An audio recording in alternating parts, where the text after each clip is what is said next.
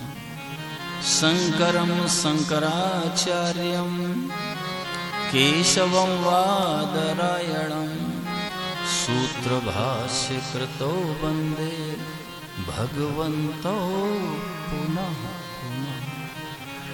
हरि ओम नमोस्तु परमात्मने नमः। श्री गोविंदाय नमो नमः। श्री गुरु चरण कमलेभ्यो नमः। सर्वेभ्यो नमो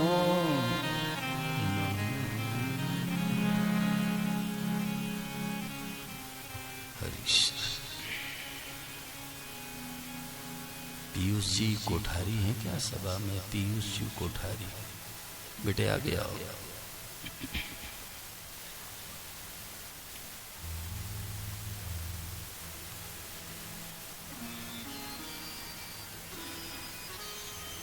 लड्डा जी इस आगे पीछे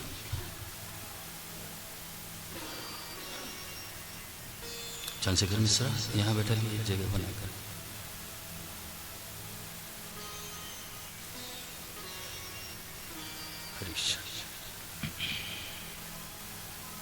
अब आप लोग बिल्कुल शांत हो जाएं, किसी तरह का सांसारिक चिंतन न करें। यदि स्वाभाविक मस्तिष्क में चिंतन हो रहा हो, न उसका समर्थन करो न विरोध करो, उपेक्षा कर दो, मिट जाता है, क्योंकि वो असत है। असत की सत्ता नहीं होती, स्वतः समाप्त हो जाए। सर जरा उठ जाके इन लड़कों को समझा के आओ जी। कहाँ? मुंह में ताला लगवाया।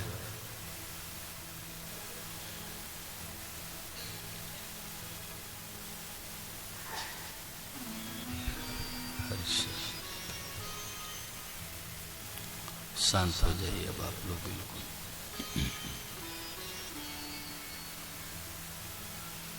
देखो मेरे भाई बहन, भगवान विश्वनाथ की महती कृपा से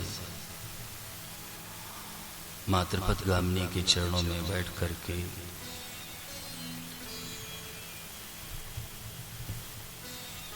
सत्संग के क्रम में अच्छी अच्छी बातों पर चर्चा हुई। चिरंजीव जी विचार किया गया। अब ज्यादा कुछ कहने को शेष बचा नहीं।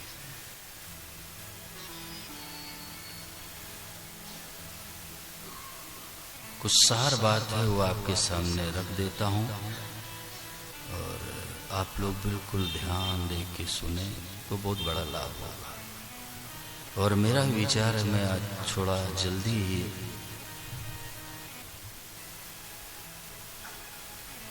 समापन करूं तो ज़्यादा अच्छा रहेगा। कई लोगों को गाड़ियों से जाना है, अलग अलग समय में गाड़ियां हैं उनकी, इस दृष्टि से भी जल्दी छोड़ना आवश्यक है। बस शांत हो जाइए, फिर ध्यान से सुनिए। आज प्रातःकालीन सत्संग के क्रम में शरणागति पर चर्चा हुई। उसी संदर्भ में कुछ निवेदन कर रहा हूं, पुनः रोदय ध्यान दे के सुनिए। चिरंजीव जी, प्रत्येक प्राणी किसी न किसी के शरणापन्न रहता है।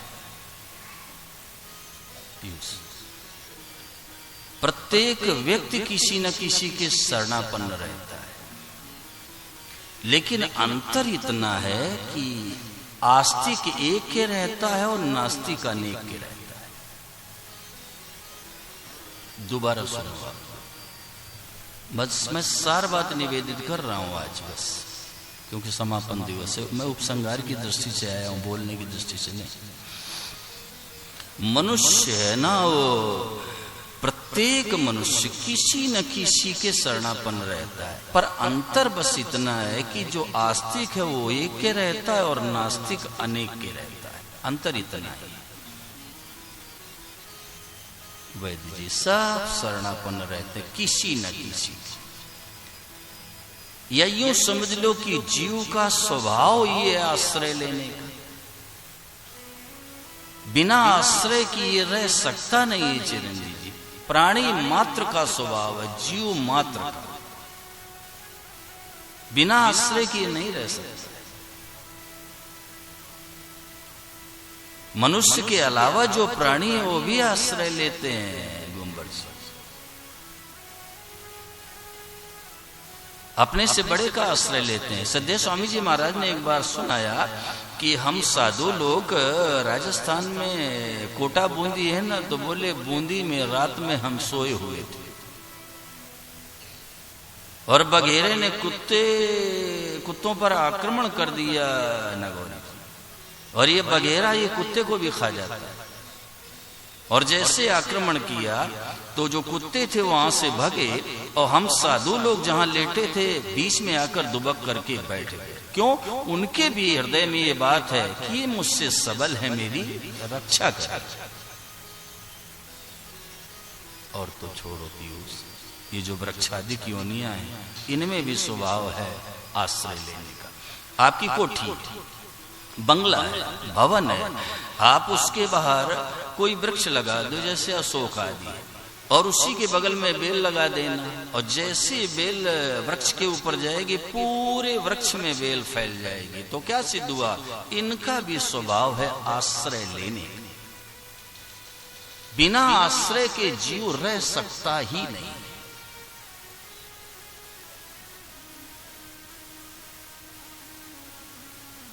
विश्वास नहीं रह सकता।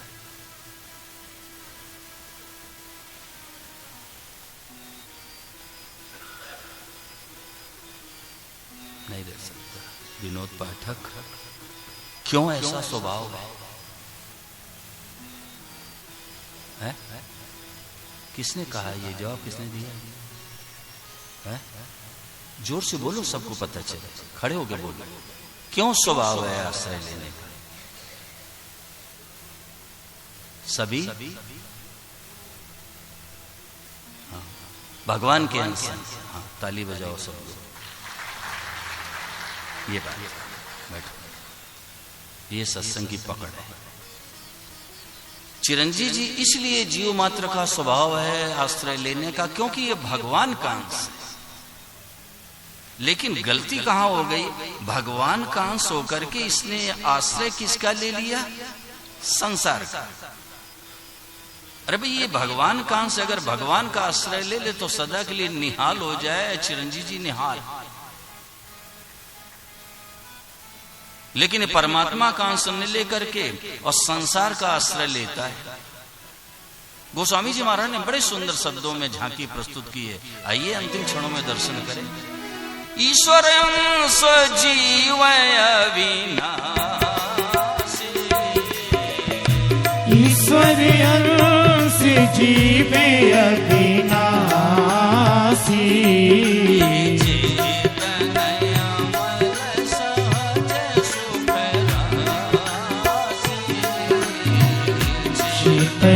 अमल सहज सुख राशि,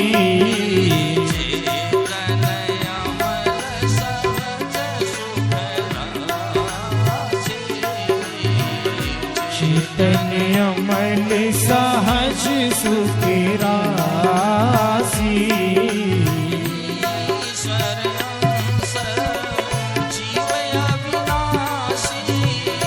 ईश्वर वंश जीव अविनाशी,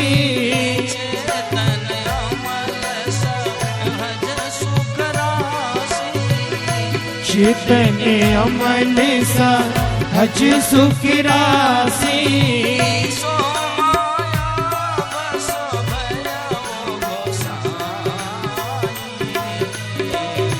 सोमाया बस भयऊ गोसाई,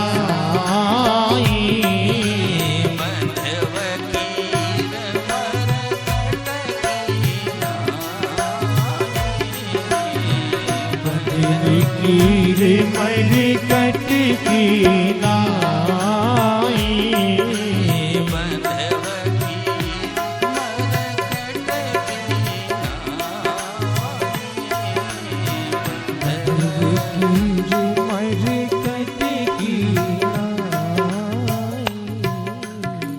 चिरंजीव जी जब इसने मायापति का होकर के माया का आश्रय लिया तो ये बंधनग्रस्त हो गया।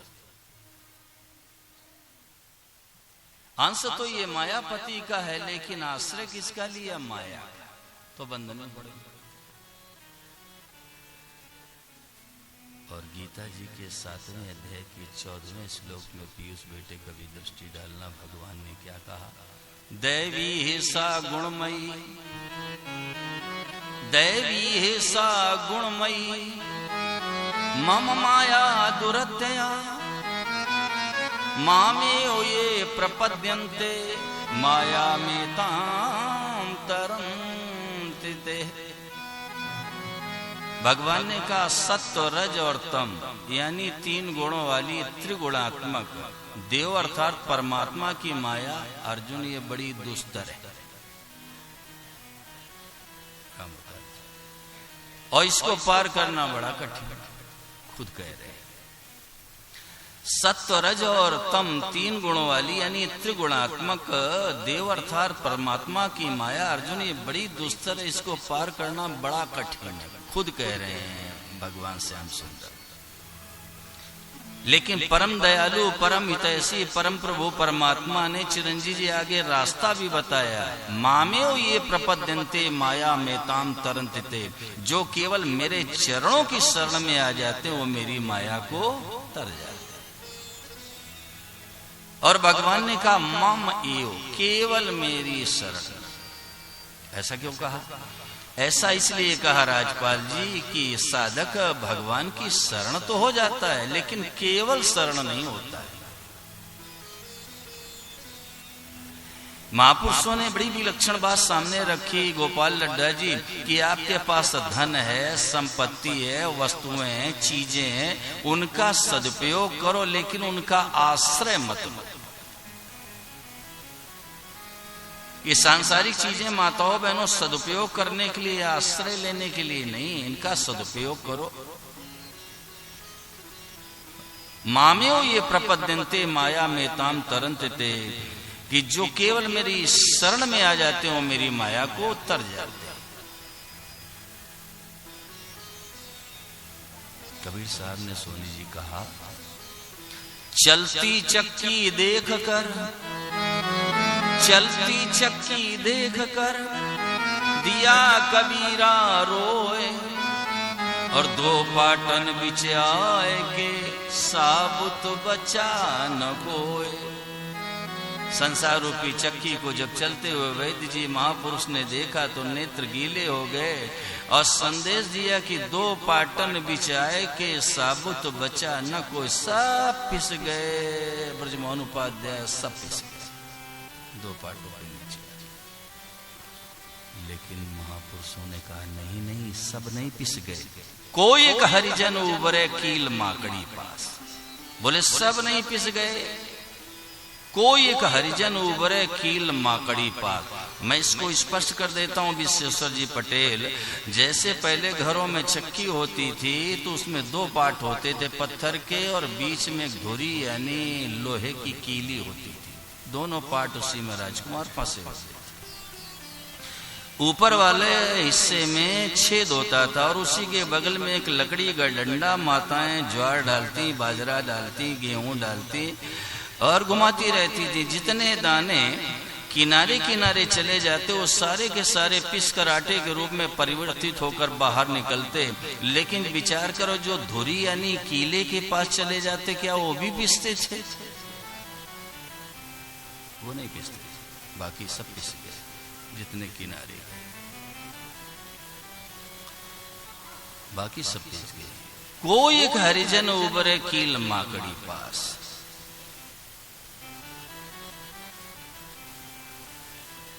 तो कबीर साहब ने तो कहा कि 2 पाटन बिछाए के साबुत बचा न कोई, सब पिस गए। लेकिन बेटे ने, कमाल ने तो कमाल ही कर दिया। बेटे कमाल ने क्या कहा कि चाकी चाकी सब कहें, चाकी चाकी सब कहें और कीली कहे न कोई, और जो कीली से लगा रहे वाको बाल न बांका। का हो। अरे जो कीली से लगा रहे, अरे जो संसार का नियामक है, रचयिता मालिक परमात्मा, जिसके आधार पर सारा जगत टिका है, उनके चरणों की शरण में जो चला गया माई बाप बको बाल न बांका हो। कोई एक हरिजन उबरे कील माकड़ी पास, मामेओ ये प्रपद्यन्ते माया में ताम तरन्ते। जो केवल मेरी शरण में आ गए वो इस माया को तर जाते। देखिए सूत्र पर निवेदन कर रहा हूं, लक्ष्मीकांत तिवारी कहाँ है?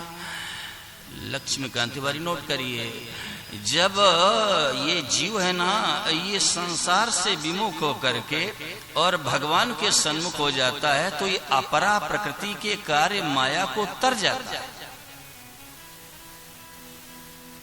संसार से विमुख होकर जैसे भगवान के सन्मुख होगा तो ये अपरा प्रकृति का कार्य है माया, उससे ये तर जाएगा। आशय कहने का ये है कि इसको आश्रय तो ब्रजमोहन लेना चाहिए अपने अंशी भगवान का, लेकिन कभी परिवार का, कुटुंब का, संपत्ति का, पद का, अधिकार का इनका आश्रय लेता है। ये सारे के सारे आश्रय कच्चे, ये सारे के सारे अनिल आश्रय कच्चे हैं। सच्चा आश्रय तो अपने प्रभु का है, सच्चा आश्रय। ये कच्चे हैं।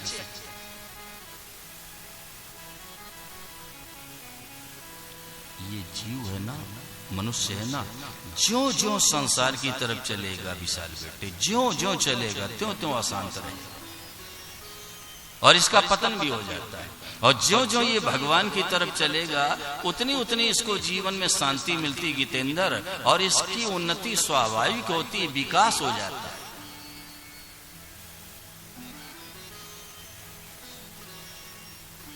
कोई एक हरिजन उबरे कील माकड़ी पास। आहा, जैसे मछुआरा होता है, बंसी लगाता, मांस का टुकड़ा फंसा देता, जल में डाल देता है, और जितनी मछलियां मांस का टुकड़ा खाने के लिए जाती हैं सब पकड़ी जाती हैं। परंतु जरा विचार करो माताओं बहनों, जो मछुआरे के पैरों यानी चरणों के पास चली जाती है, क्या वो भी पकड़ी जाती है? वो नहीं पकड़ी जाती। और जो मांस का टुकड़ा खाने के लिए जाते हैं वो सब पकड़ी जाती। लेकिन एक बात कहूं, जैसे वो चक्की है ना, तो दाने हैं वो अपना बचाव नहीं कर सकते, और ये जो मछुआरा है ना, उसको तो मछलियों को फंसाने का भाव रहता है। लेकिन वैद्य जी सावधानी से सुन के जिंदगी भर के लिए हृदय में धारण कर लो, परमात्मा का किसी भी प्राणी को फंसाने का भाव नहीं है, वो किसी को फंसाना नहीं चाहते। ये मछुआरा तो बंसी लगा करके मछलियों को फंसाने का प्रयास करता है राम अवतार जी, लेकिन ठाकुर जी किसी को फंसाना नहीं चाहते। वो तो सदा के लिए मुक्त करना चाहते हैं, आवागमन से रहित करना चाहते हैं, अपने चरणों का प्रेम प्रदान करना चाहते हैं, वो कभी नहीं फंसाना चाहते हैं। भगवान के अंदर भाव ही नहीं। ये जीव स्वयं जाता है माई बाप कि पैसे से मेरा काम चल जाएगा, परिवार से मैं निहाल हो जाऊंगा, पद मिल गया है इससे मैं सुखी हो जाऊंगा, सो माया बस भयो गोसाई तो बंध्यो गिर मरकट की नाई, बंधनग्रस्त। और अगर ये संसार से विमुख होकर के और परमात्मा का आश्रय ले ले, दुख सदा के लिए मिट जाएगा, दुख सदा के लिए मिट जाएगा। सुखी मीन जे नीर अगाधा, सुखी मीन जे नीर अगाधा,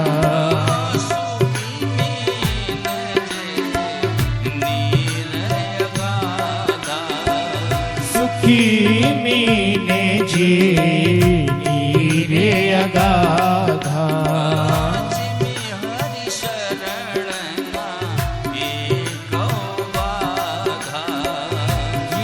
हरि शरण एको बाधा, हरि शरण एको बाधा, जिमी हरि शरण एको बाधा,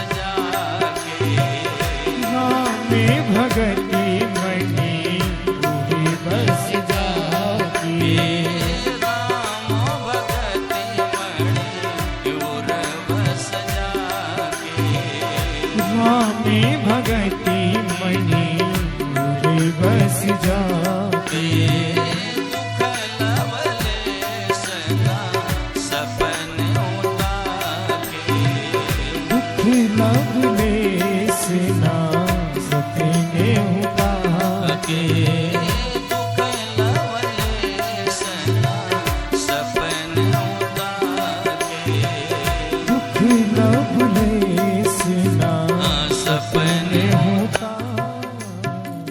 आर्यन तिवारी, जहाँ लबालबागाद जल भरा होता है, कभी दृष्टि डाल के देख लेना मछली कितना सुख का अनुभव करती है। ऊपर नीचे आगे पीछे दाएं बाएं प्रसन्न रहती है, प्रसन्न। अगाध जल भरा है। बाबा ने सूत्र दिया, जी में हरि शरण न एको बाधा। अरे जिसने परमात्मा के चरणों का आश्रय ले लिया, एकमात्र भगवान के चरणों के आश्रित हो गया, तो उसके जीवन में विशाल बेटे किसी तरह क्या कोई व्यवधान नहीं, कोई बाधा नहीं, हमेशा मस्त रहेगा, प्रसन्न रहेगा, खुश रहेगा। और माताओं बहनों, ऐसे भक्त की भगवान कदम कदम पर रक्षा करते हैं, कदम कदम पर।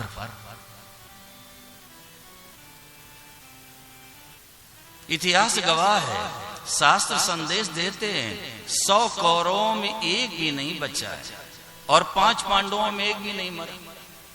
चिरंजीव जी एक भी नहीं मरा, कहीं खरोंच तक नहीं आई और 100 में एक भी नहीं बचा। कारण क्या था?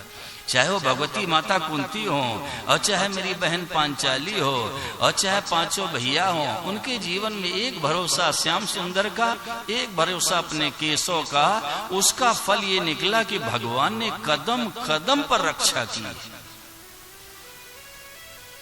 पता आप सबको है, लेकिन मैं बलपूर्वक निवेदन इसलिए कर रहा हूं, बलपूर्वक निवेदन इसके लिए कर रहा हूं कि हमारा आप सभी का ये पुरुषार्थ है कि जैसे पांडवों ने भगवान के चरणों का आश्रय लिया, ऐसे अगर भगवान के चरणों का आश्रय ले लें तो परमात्मा कदम कदम पर रक्षा करेंगे, कदम कदम पर।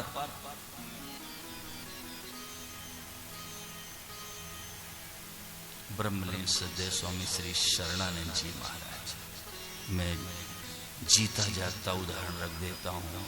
पीयूष बेटे, किसी महापुरुष के चरणों में जाकर के कहा कि महाराज मुझे साधन बताओ। बोले नाम जप करो। मुझे बोले मुझे विश्वास नहीं। आप अनर्थ मत कर लेना। बोले विश्वास नहीं। क्यों? उनके मन में ये भाव था कि जिसको हम अपना मान लेते हैं ना, उसका नाम नहीं लेना पड़ता है, ये भाव था। और ब्रह्मलीन सदैव स्वामी श्री शरणानंद जी महाराज का आप साहित्य उठा के देख लो, ना तो आपको रामचरितमानस की चौपाई मिलेगी, ना गीता और भागवत का श्लोक मिलेगा, लेकिन चिरंजीव जी उस महापुरुष ने ऐसा दर्शन भारत की धरती पर प्रस्तुत कर दिया। मैं चुनौती देता हूं कि एक भी वाक्य कोई उनका काट ना सकता। एक भी वाक्य। प्रज्ञा चक्षु महात्मा, नेत्रहीन संत, बिना पढ़े लिखे सन्यासी। किसी गृहस्थ के यहाँ ठहरे थे यशन बंसल, और गृह स्वामी को विनोद सूझा। सब ध्यान से सुनिए, आप लोग साधक कहलाते हो। गृह स्वामी को विनोद सूझा।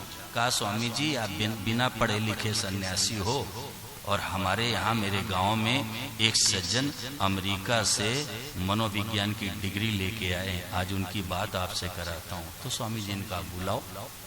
वो आ गया, ध्यान देना।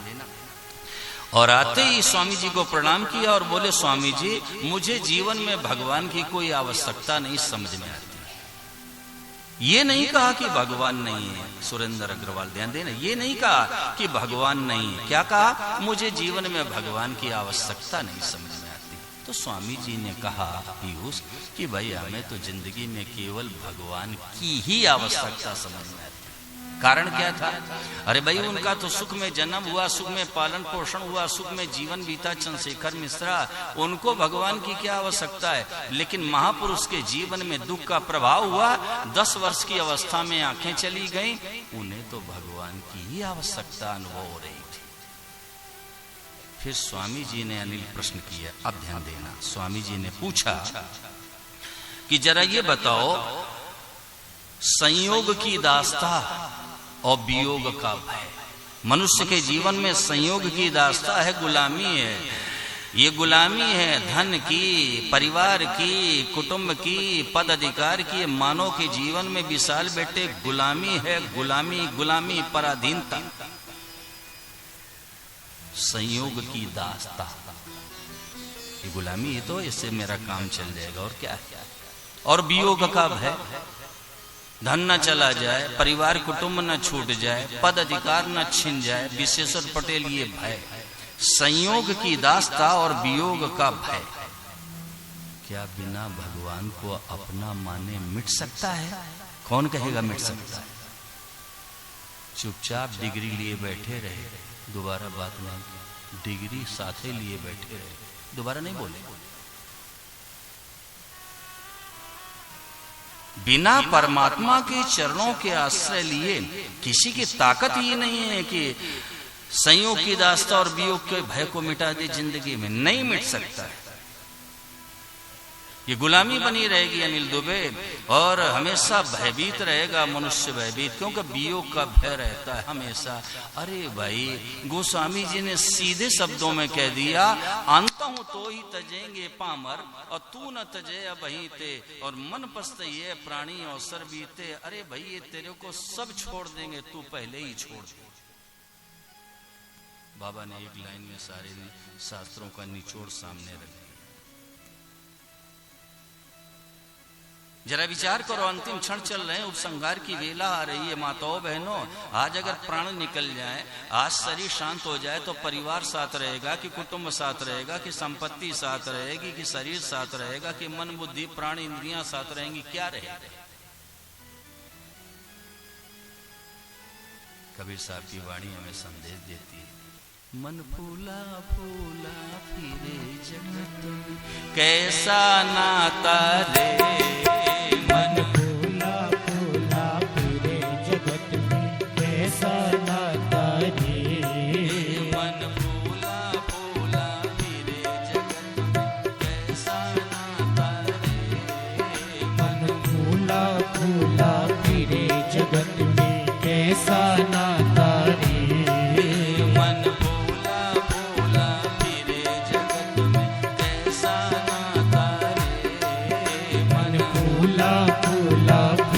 जगत में कैसा नाता रे। संभाल के शब्दों पर दृष्टि रखना, कबीर साहब की वाणी है।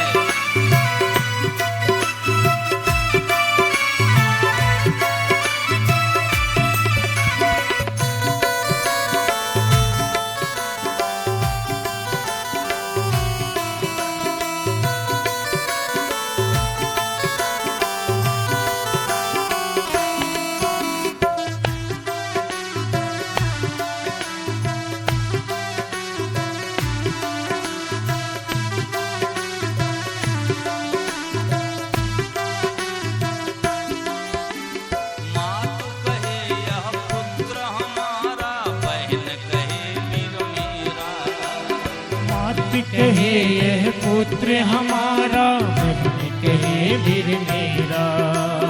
मात कहे यह पुत्र हमारा, बहन कहे वीर मेरा। मात कहे यह पुत्र हमारा, बहन कहे वीर मेरा। भाई कहे यह पूजा हमारी, भाई कहे यह पूजा हमारी। भाई कहे यह पूजा हमारी। नारी कहे नर मेरा। मन फूला फूला फिरे जगत में, कैसा नाता रे। मन फूला फूला फिरे जगत में, कैसा नाता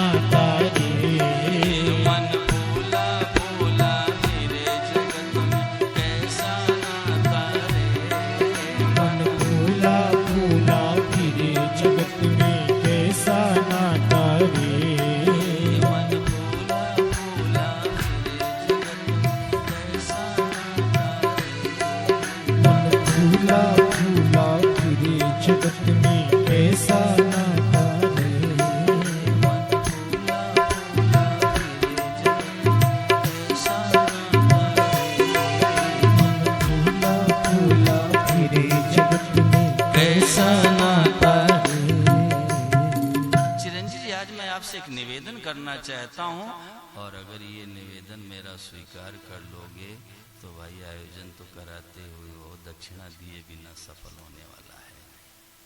तो दक्षिणा तो दे दो भाई। बोलो, कहूं? ईमानदारी से बताओ कि मैं दूंगा, कि मैं दूंगा, ये बता दो तो फिर मैं कह दूं। है? अगर आप बिल्कुल दोगे तो आज से ये स्वभाव बना लो कि बीच बीच में रह रह करके, जैसे कोई पीड़ा शरीर में रह रह के होती है ना, ऐसे आप रह रह के एक ही बात कहना भगवान से, हरि शरणम, हरि शरणम, हरि शरणम, हरि शरणम। बस अभी बोलो, हरि शरणम, हरि शरणम। गाड़ी में बैठे हो, गाड़ी में बैठे हो तो थोड़ी थोड़ी देर में हरि शरणम, श्री हरि शरणम, हरि शरणम, हरि शरणम। चल रहे हो तो हरि शरणम, आ रहे हो तो हरि शरणम, भोजन करने जा रहे हो तो हरि शरणम, सोने जा रहे हो तो हरि शरणम। धुन लगा दो, धुन लगा दो। चिरंजीव जी ये सूत्र आपको हमेशा के लिए निहाल कर देगा, निहाल। बस पीछे पड़ जाओ इसका। ज्यादा लंबा चौड़ा साधन मैं आपको नहीं बता सकता और बताना भी नहीं चाहता हूं, और आप कर भी नहीं सकते हो। ये मैंने मक्खन निकाल के आपको दे दिया, बस मक्खन है ये, मक्खन। हरि शरण, हरि शरण, हरि शरण, हरि शरण, आर्त भाव से।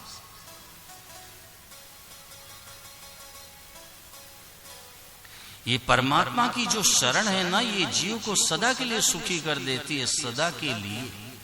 तो मैं निवेदन ये कर रहा था कि स्वामी श्री शरणानंद जी महाराज ने कहा भाई हमें विश्वास नहीं है, तो उन्होंने कहा कि भगवान पर विश्वास है? बोले हाँ। तो बोले बस उन्हीं की शरण हो जाओ, और जैसे कहा उन्हीं की शरण हो जाओ। अब देखो, इसको कहते हैं दीक्षा, यानी महापुरुष ने कह दिया, सदगुरु ने कह दिया और शिष्य ने स्वीकार कर लिया। उन्होंने कहा कि अगर नाम पर विश्वास नहीं है, भगवान पर तो विश्वास। बोले हाँ, तो बोले उनकी शरण हो जाओ। और चिरंजीव जी महापुरुष इस तरह से शरण हो गए कि उनका नाम ही हो गया स्वामी शरणानंद, नाम ही हो गया। और जब इस तरह से शरण हो गए तो उसका हश्र क्या निकला, फल क्या निकला? अरे भाई, जो भगवान की शरण चला जाता है ना, वो उसकी सारी चिंता ठाकुर जी को होती है। पीयूष बेटे, जो जा कहां शरणों गयो और ताकहां ताकी लाज, और उल्टे जल मछली चले और बहो जात गजराज। अरे भाई, जो जिसकी शरण में चला जाता है चिंता उसको हो जाती है। अब देखिए कितनी गति से पहाड़ों से नीचे जल आता है, और छोटी छोटी मछलियां हैं ना, वो चिरंजीव जी ऊपर चढ़ जाती हैं, उल्टा उल्टा उल्टा चढ़ रही। और बाढ़ आती है, ज्यादा बारिश हो गई तो इतने बड़े आकार का हाथी लुढ़कने लगता, बैंकने लगता, लड़खड़ाने लगता, गिरने लगता। कारण क्या है? ये मछलियां जल की शरण में हैं। तो जल ये विचार करता, अगर मैं भी इनका त्याग कर दूंगा तो ये जाएंगी कहां? तो उल्टा चढ़ा, और हाथी तो लड़खड़ाने लगा। कारण ये था कि मछलियां जल की शरण में और हाथी जंगल की शरण। तो जो जिसकी शरण में चला जाता है चिंता उसको हो जाती है। तो श्रद्धेय स्वामी श्री शरणानंद जी महाराज जब भगवान की शरणागत स्वीकार कर लिए, सच्चे हृदय से एकमात्र प्रभु के चरणों का आश्रय ले लिया। उत्तर प्रदेश की धरती, आगरा नाम का शहर, यमुना मैया का किनारा, बरसात का वक्त, और किनारे किनारे किनारे सूरदास जा रहे। पांव के नीचे की मिट्टी खिसक गई, और जैसे खिसकी तो यमुना जल में झम्म से गिरे। और सूरदास के हाथ में प्रायः लाठी होती है, और जब यमुना जल में गिरे झम्म से, तो हाथ से वो लाठी भी छूट गई। अब किनारे का पता नहीं, मैं किधर तैरूं, क्या करूं। थोड़ी देर तो हाथ पांव चलाया, लेकिन तुरंत राम अवतार जी हृदय में भाव पैदा हुआ महापुरुष के कि मैं तो भगवान की शरण में हूं। होश आया, पहले तो हाथ पांव चलाया, थोड़ा हाथ से लाठी भी छूट गई, लेकिन होश आया कि ओहो मैं तो भगवान की शरण में हूं। और जैसे इस शरीर को ढीला किया, हाथ पांव स्थिर हुए, वैसे देखो भगवान की लीला, यमुना जल में ऐसी हिलोर आई कि धड़ाम से बाहर गई और जमीन में हाथ पड़ा तो एक लकड़ी भी गिर गई। दूसरी आंखों से आंसू छलक गए, छलक आंखों से आंसू छलक गए पीयूष बेटे, और विचार करने लगे कि मेरे प्रभु कितने दयालु हैं, कदम कदम पर रक्षा करते हैं, कदम कदम पर। नेत्रों से अश्रुपात होने लगे। उनके जीवन में इतनी घटनाएं घटी हैं पीयूष, इतनी घटनाएं घटी हैं कि आश्चर्य होता है कि देखो महापुरुष ने किस तरह से भगवान की शरणागति स्वीकार की कि भगवान पीछे पीछे घूमने लगे।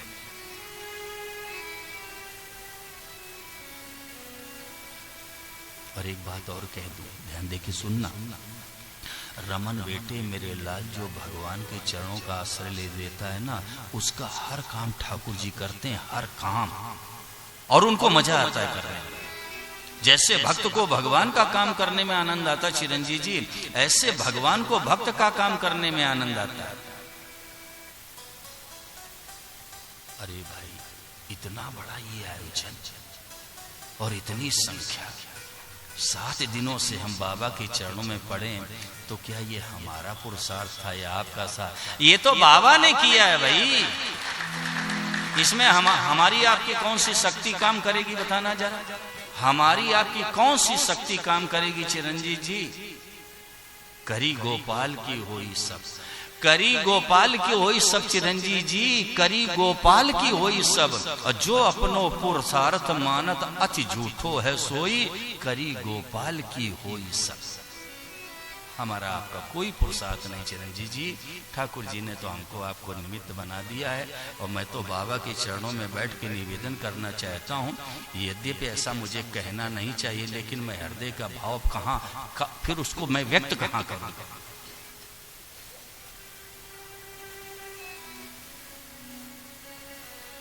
कहाँ व्यक्त करूंगा?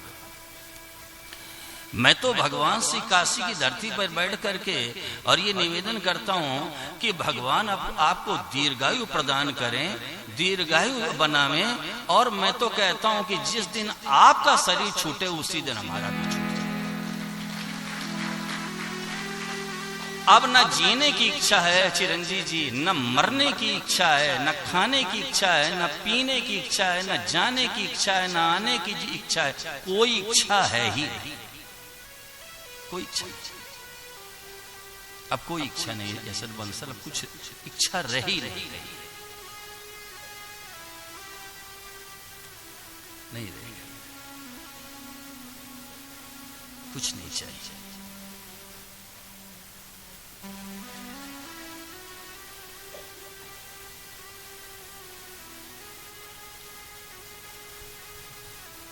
महापुरुष के जीवन का दर्शन करने से चिरंजीव जी इतना बड़ा प्रकाश मिलता है कि ओहो, जो भगवान को अपना स्वीकार करके उनके चरणों में पड़ा रहता है, इतने दयालु मेरे प्रभु, इतने कृपालु कि उसका हर काम करने लगे, हर काम करने लगे। रात का समय था, बीहड़ जंगल, चंबल की घाटी, चिरंजीव जी चंबल की घाटी, बीहड़ जंगल। महापुरुष अंधेरे में बैठे थे, प्रकाश की उस समय कोई व्यवस्था नहीं होती थी लाइट के रूप में। महापुरुष बैठे हुए थे कुटिया के अंदर, और क्या हुआ कि उनको इटावा जाना था सत्संग के लिए। उसी समय 2 साधक आ गए, तो साधकों से कहा कि चलो इटावा चलो, वहां सत्संग है। बोले स्वामी जी मैं तो आज इसी कुटिया में रहूंगा रात में, और सुबह मैं आ जाऊंगा। कहा ठीक है, मैं जा रहा हूं इटावा, सुबह तुम आ जाना, रात भर यही कुटिया में भजन करो। अब देखिए महापुरुष तो इटावा के लिए प्रस्थान करते हैं, और पीयूष बेटे दोनों साधक वहीं रात में बैठ गए और भगवान के भजन में तल्लीन हो गए। लेकिन जब स्वामी श्री शरणानंद जी महाराज इटावा पहुंचे तो बड़ा दुख हुआ महापुरुष को कि मैं उन दोनों को छोड़ के आ गया। अगर मैं किसी से कह देता तो रात के भोजन की व्यवस्था तो हो जाती है, बड़ा अपराध हो। उनको छोड़ करके मैं आ गया, उनके भोजन की भी कोई व्यवस्था नहीं की, ये मुझसे अपराध हो गया। दुखी हो गए, ये करुणा से ग्रस्त हो गया। और एक बात कहूं, ये जो महापुरुष है ना, जो एकमात्र भगवान को ये अपने जीवन में स्वीकार करते हैं ना, उनकी जो वेदना है, उनकी जो पीड़ा है, वो भगवान को झकझोर देती है। पीयूष बेटे, भगवान को हिला देती है। महापुरुष के हृदय में वेदना पैदा हुई कि मैं उन दोनों को छोड़ के आ गया, रात भर बेचारे भूखे रहेंगे, मैंने बहुत अपराध किया, किसी से कह देता तो भोजन तो मिल जाता। सुदेश जब करुणा से हृदय ज्यादा ग्रस्त हुआ तो उधर क्या हुआ, रोशनी समझ में आई। दोनों को भजन में लगे थे तो रोशनी समझ में आई कि कोई रोशनी आ रही है। विचार करने लगे, ये बीड़ जंगल है, चंबल इलाका है, लगता है डकैत आ रहे हैं, थोड़ा बहुत जो सामान है वो भी अब ले जाएंगे। लेकिन वो वहीं बैठे रहे और धीरे धीरे प्रकाश आगे आता गया, आगे आता गया। और थोड़ी देर बाद क्या हुआ, सामने दो बालक दिखे, दो छोटे छोटे बालक। और दोनों बालकों ने आकर कहा कि लो, ये दूध लाया हूं, दूध पी लो। और ये चीनी पड़ा हुआ दूध है, गुनगुना, इसको पी लो। और लोटा रख करके चले गए। माई बाप लोटा रख करके चले गए। दोनों के नेत्र सजल हो गए। चिरंजीव जी और लोटे का दूध दोनों ने पी डाला और पीने के बाद भजन में संलग्न हो गए। और इसके बाद क्या हुआ, प्रातः काल हुआ तो बस शौचालय से निवृत्त होकर के स्नान करने के बाद इटावा के लिए प्रस्थान किया। स्वामी जी के चरणों में जाकर प्रणाम किया। ब्रजमोहन जैसे दोनों पहुंचे, महापुरुष की आंखों से आंसू छलके। और कहा, भैया मुझसे बड़ी गलती हो गई, रात में तुमको भूखा छोड़ के आ गया, भोजन का भी इंतजाम नहीं किया, मुझसे अपराध हो गया। तो दोनों के मुंह से निकला कि स्वामी जी कैसी बात आप कर रहे हो, कैसी बात कर रहे हो, भूखा छोड़ के आ गया।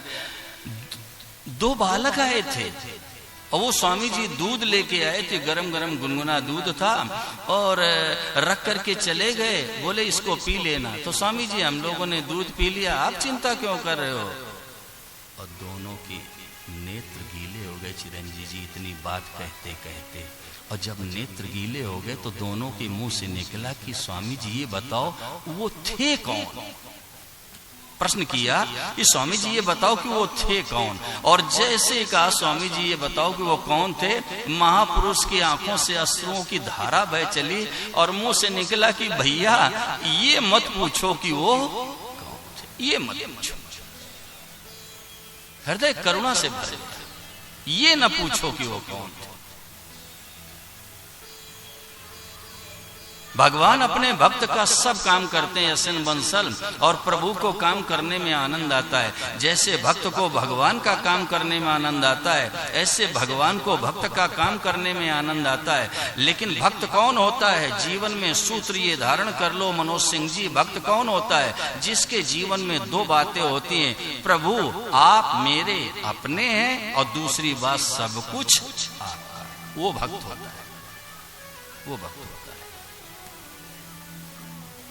जिसका संसार में अपना करके कुछ भी नहीं होता है, पीयूष बेटे, वही भगवान को अपना कह सकता है। तो मैं वापस ले चलना चाहता हूं विषय में।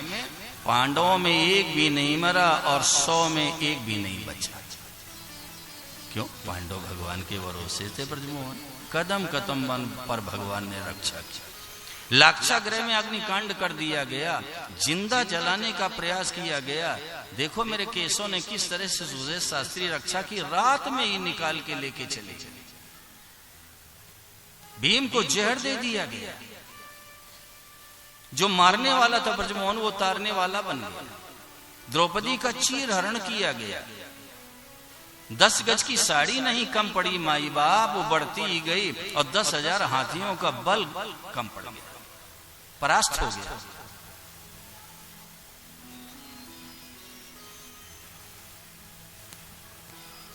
कदम कदम पर भगवान ने रक्षा की, कदम कदम पर।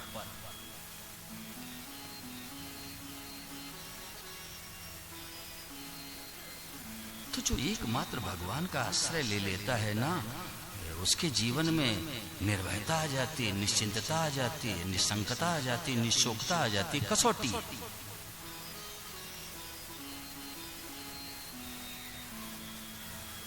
तो जो सर्वसमर्थ परमात्मा की शरण नहीं होता है, वो तो फिर क्या करता है पीयूष बेटे, वो कई व्यक्तियों के और परिस्थितियों के आश्रित होता है। जैसे कामी है वो कामिनी के आश्रित होगा, अगर वो भगवान का आश्रय नहीं लेगा तो वो कामिनी के आश्रित होगा।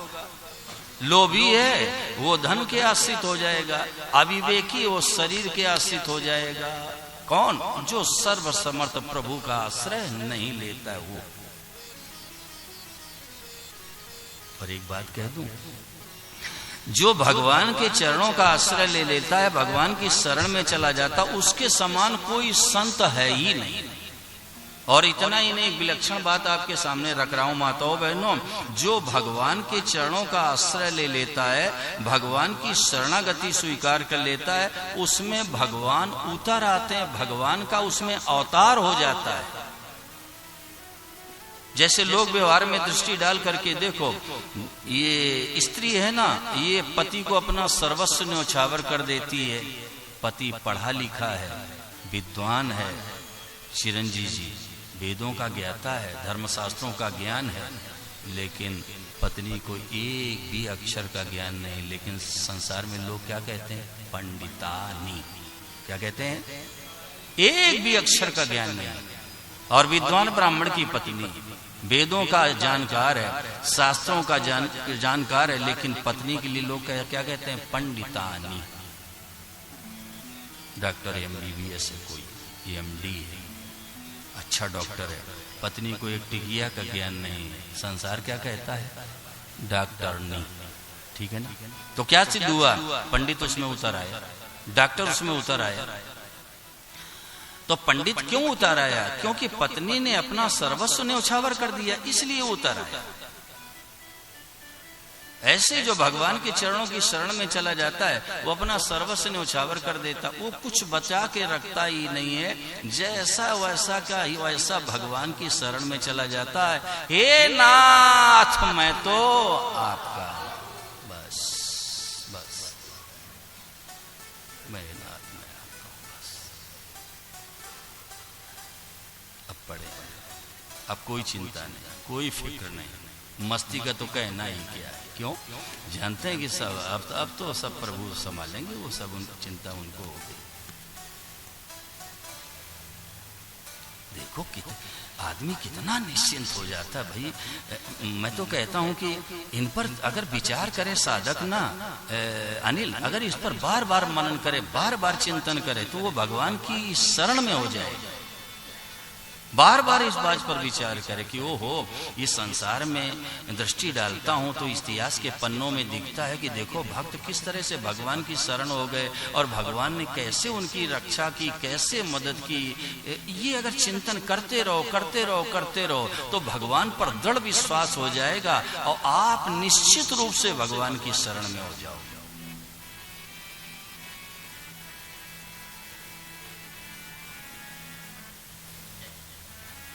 और मस्ती तो ऐसी आ जाती है कि भाई अब क्या कहा जाए। कितना सुंदर ढंग से प्रस्तुत किया है शब्दों में बांध करके भावुकों ने। सदा रहो अल मस्त राम की धुन में हो जा मतवाला, सदा रहो अल मस्त राम की धुन में हो जा मतवाला,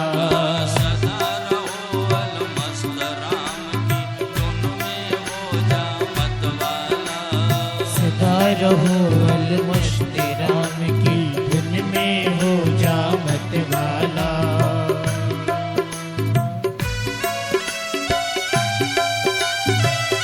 वो मस्त रहेगा हमेशा, कोई चिंता नहीं, कोई फिक्र नहीं।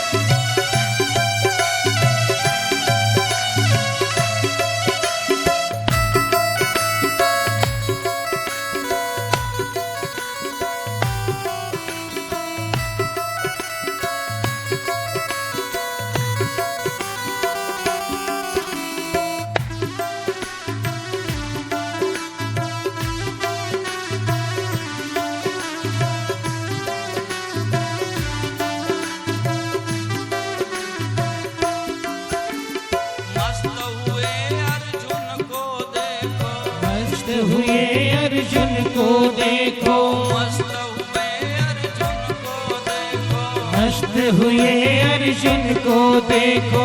प्रभु से रथ हंकवा डाला, प्रभु से रथ हंकवा डाला। उनका दुख हरने के कारण, उनका दुख हरने के कारण, करण सबका दुख हरने के कारण, सबका दुख हरने के कारण। गीता ज्ञान सुना डाला, सदा रहो अलमस्त राम, उनमें हो जा मतवाला।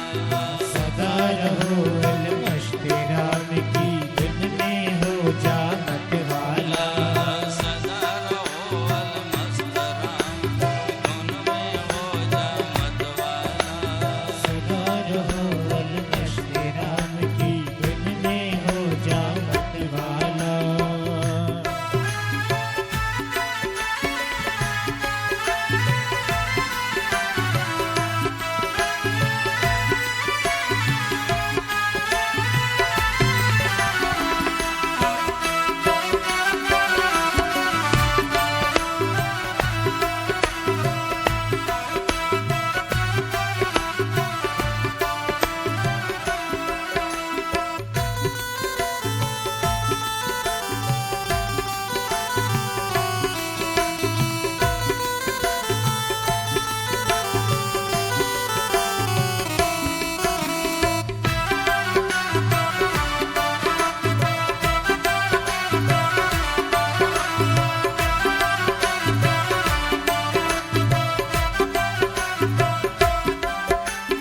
मस्त हुई मीरा को देखो, मस्त हुई मीरा को देखो, मस्त हुई मीरा को देखो, मस्त हुई मीरा को देखो। इसका प्याला पी डाला, इसका प्याला पी डाला। उनका दुख हरने के कारण, उनका दुख हरने के कारण, उनका दुख हरने के कारण, उनका दुख हरने के कारण। जहर को अमृत कर डाला, सदा रहो अलमस्त राम, दोनों में हो जा मतवाला। सदा रहो अलमस्त राम की धुन में हो जा मतवाला। सदा रहो अलमस्त राम की धुन में हो जा मतवाला। सदा रहो अलमस्त राम की धुन में हो जा मतवाला।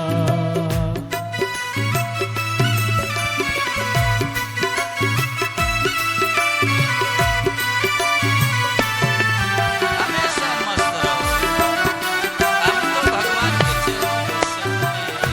हे नाथ, मैं आपका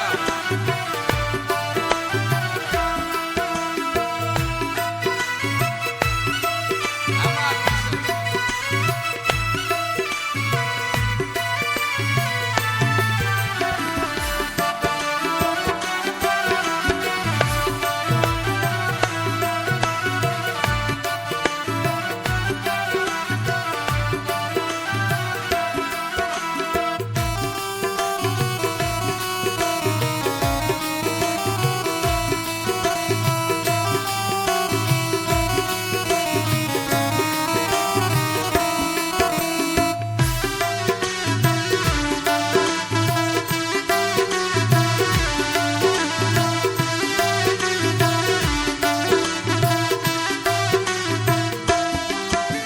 मस्त हुई द्रौपदी को देखो, मस्त हुई द्रौपदी को देखो, मस्त हुई द्रौपदी को देखो, मस्त हुई द्रौपदी को देखो। चीर में श्याम रमा डाला, क्षीर में श्याम रमा डाला। उनका दुख हरने के कारण, उनका दुख हरने के कारण, उनका दुख हरने के कारण, उनका दुख हरने के कारण। वस्त्र का ढेर लगा, सदा रहो अलमस्त राम, दोनों में हो जा मतवाला। सदा रहो अलमस्त राम की धुन में हो जा मतवाला।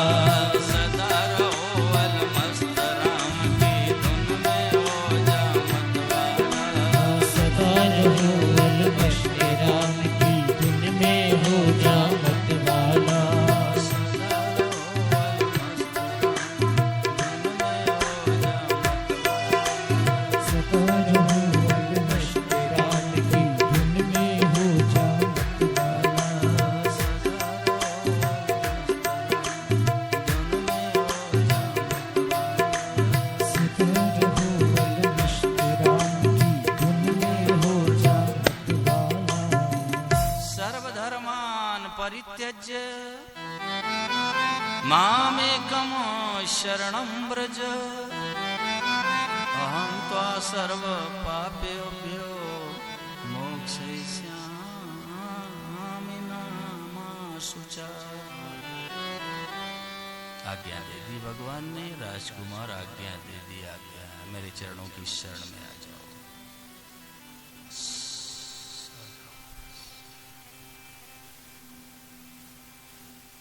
पड़े रहो बस, जैसे बच्चा माँ की गोद में पड़ा रहता है, कोई चिंता नहीं, कोई फिक्र नहीं, कुछ नहीं, पड़ा रहता है।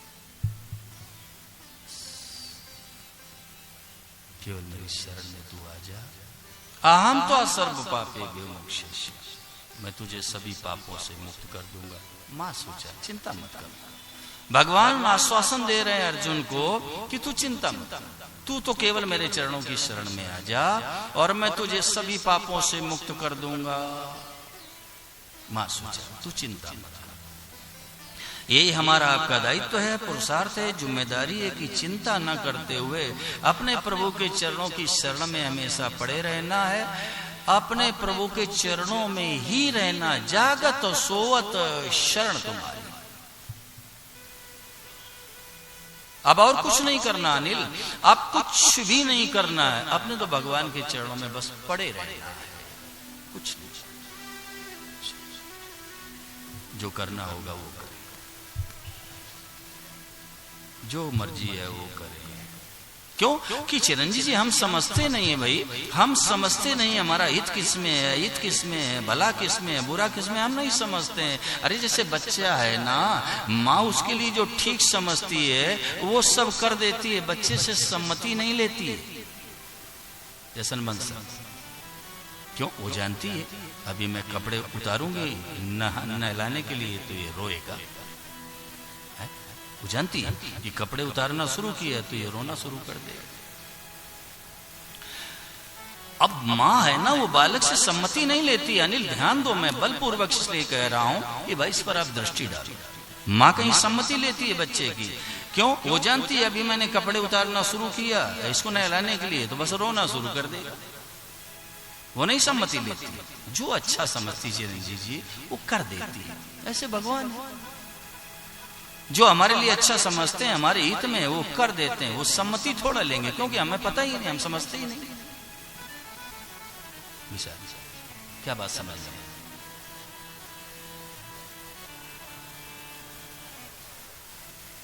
क्यों नहीं वो क्यों करती?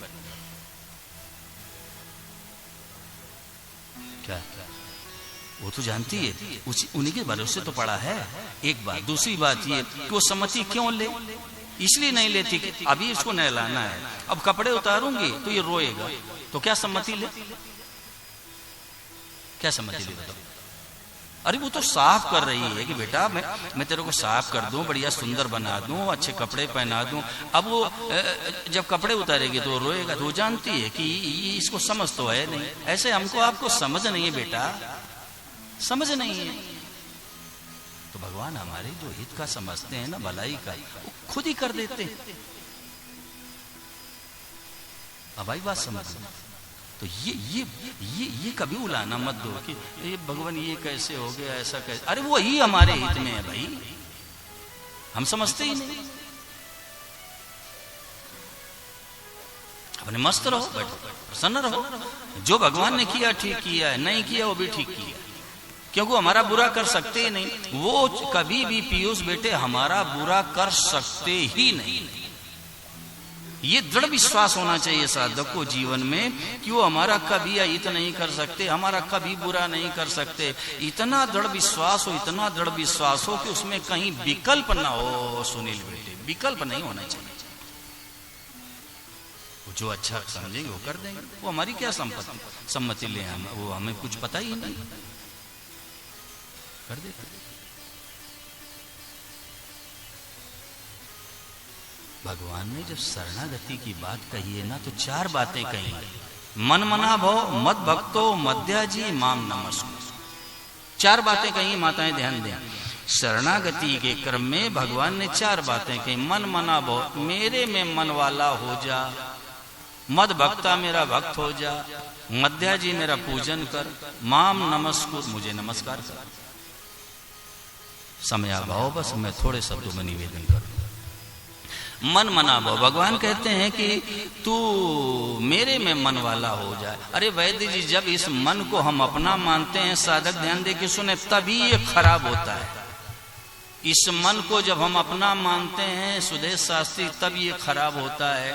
इसको तो क्या करोगे, भगवान के अर्पण करो, और जैसे भगवान के अर्पण करोगे ये मन यसन बंसल शुद्ध हो जाएगा। इसको जब मेरा मानते हैं तब ये खराब हो जाता है।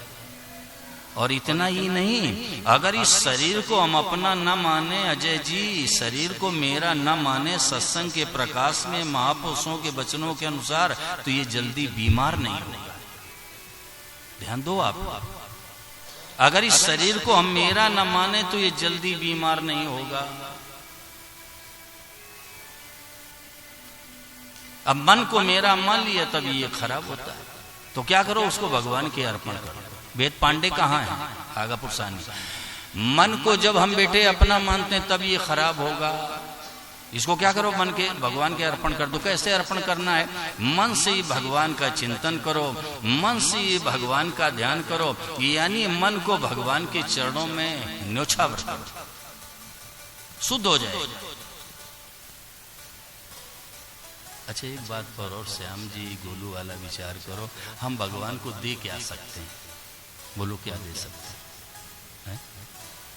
एक भक्त ने तो विशाल ऐसी बात कही, और जब मैंने उसका दर्शन किया तो भाई हमारे तो नेत्र सजल हो गए कि देखो कितनी बढ़िया बात भक्त कह रहा। भक्त ने क्या कहा कि प्रभु रत्ना कर तो गृहम और गृहिणी च पद्मा और किम देह मस्ति भवतो जगदीश्वराय राधा गृहीत मनसो मनसो दैन्यम दत्ते मया निज मनस्त दिदम ग्रह। ध्यान दे के सुनना, भक्त ने कहा प्रभु रत्ना कर तो ग्रहम, आप क्षीर सागर में तो रहते हो, और गृहिणी च पद्मा, आपकी जो गृहिणी है वो है लक्ष्मी जी। किम देह मस्ति भवतो जगदीश्वराय, और हे मेरे प्रभु आप सारे संसार के तो मालिक हो, और मैं आपको क्या दे सकता हूं। लेकिन भक्त ने चिरंजीव जी बड़ी सुंदर बात कही कि देखो संसार भर के मालिक तो आप हो, लेकिन एक बात की गरीबी है आपके पास, एक बात की गरीबी है। वो क्या है, राधा गृहीत मनसो मनसोपि दैन्यम। दैन्य में यानी गरीबी, राधा रानी ने आपके मन को चुरा लिया है, राधा रानी ने आपके मन को चुरा लिया है। मन की गरीबी आपके पास है महाराज, वो चुरा लिया राधा रानी ने। तो आप एक काम करो, मैं आपसे निवेदन कर रहा हूं, राधा गृहीत मनसो मनसोपि दैन्यम दत्ते मया निज मनस्त दिदम ग्रहण। प्रभु एक काम करो, जहां से राधा रानी ने मन को चुराया है वो जगह हो गई है खाली। ठीक है, वो जगह महाराज खाली पड़ी, बड़ी गरीबी है आपके पास, काहे की मन। आप एक काम करो महाराज, इतनी कृपा करो कि जहां से राधा रानी ने मन को चुराया है, हमारे मन को आप उसी जगह पर जड़ लीजिए। क्यों जड़ लीजिए, क्यों जड़ लीजिए महाराज? जड़ इसलिए लीजिए, उस जगह पर इसलिए लगा लीजिए कि ये भाई सुख चाहता है, और संसार में एक बूंद का बिखरा सुख है, और महाराज इसमें इसको तृप्ति नहीं। और आप हो आनंद के सिंधु, आपके पास ये मन आ जाएगा ना, तो ये हमेशा के लिए सुखी और शांत हो जाएगा। जो आनंद सिंधु सुख राशि, जो आनंद सिंधु सुख राशि,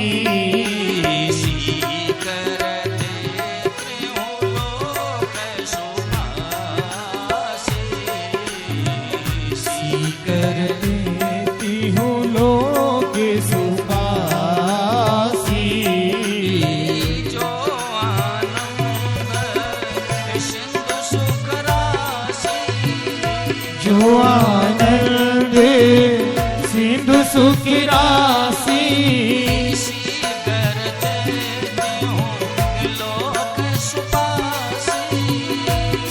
करते हूँ लोग इस पासी। यस प्रभु हृदय अछतय विकारी। अस प्रभु है दाये अछतय विकारी।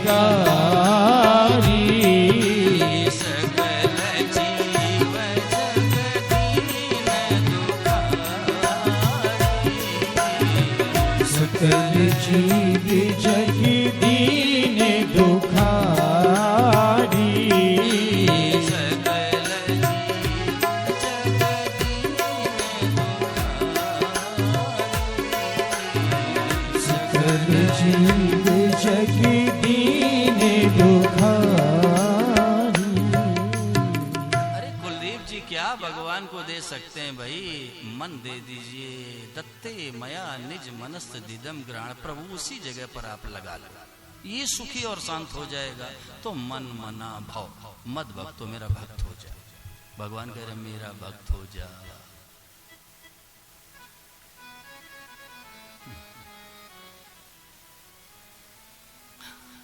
अब देखो बड़ी विचित्र बात है चिरंजी जी कि देने वाला सब कुछ परमात्मा, और वो क्या अपेक्षा रखते हैं जीव से कि ये मेरे अर्पण कर दे।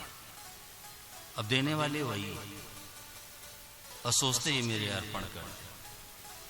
प्रभु सब कुछ आपका है, वही तो भक्त है। और क्या खुद दे रहे हैं और इस तरह से छुपा के दे रहे हैं। पीयूष बेटे इस तरह से छुपा के दे रहे हैं कि लेने वाला समझता सब मेरा ही है।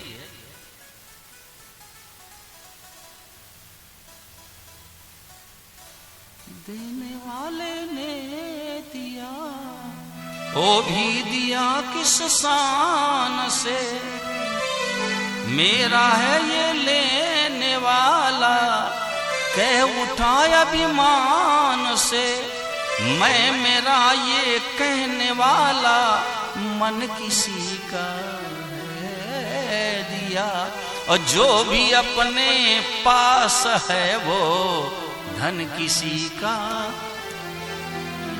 मैं नहीं और मेरा नहीं, ये तन किसी का है दिया।